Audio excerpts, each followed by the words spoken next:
So this is the first step in adjusting the rear derailleur, is just to get the cable tension right, and we do that by making sure that these two sprockets on the derailleur are exactly in line with one of the centre sprockets here. We're in the right gear. You can see at the moment this one's sitting a little bit inside the line of this main sprocket, and if we turn the wheel you can hear a little bit of clicking, so the cable tension's a little bit tight.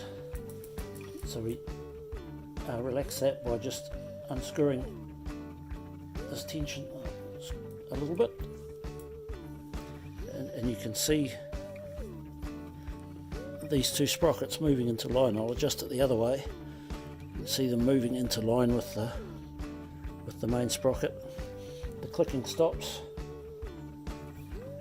and that's lined up perfectly. So that's our first step. So the second step is these two limit screws. So they limit the travel of the derailleur. You'll see one's got a little H on it, one's got an L on it. So the H1 limits the travel of the derailleur onto the lowest of the sprockets, and the one with L on it limits the travel of the derailleur onto the highest sprocket. So if you can just drop it down into top gear.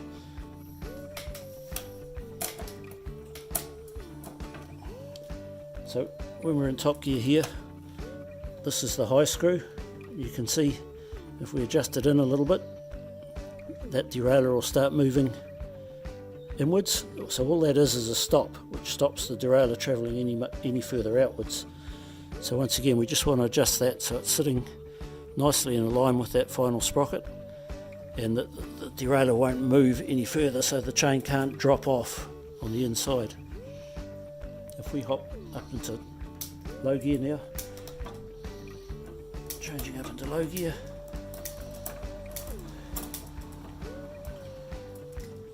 so for low gear we're working on the one with the L on it, and it's the same thing. If you can see, if I start tightening it up, it'll move that derailleur away from the wheel. We want it sort of nicely in a line, and we want to check that if we push this derailleur, it's not going to push any further, so that the chain can't come off and jam on the inside against the wheel and the motor there. So that's pretty much a three-stage approach to adjusting the derailleur. So our last step is just to run through all the gears and just make sure it's just changing nice and neatly, one gear at a time, all the way down.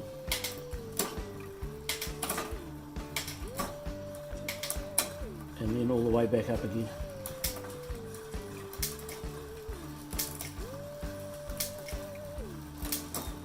So at this stage, if you get it sort of just clicking and not quite changing properly, you might just have to adjust your cable tension just to get it centered under the sprockets again. There's a good time coming.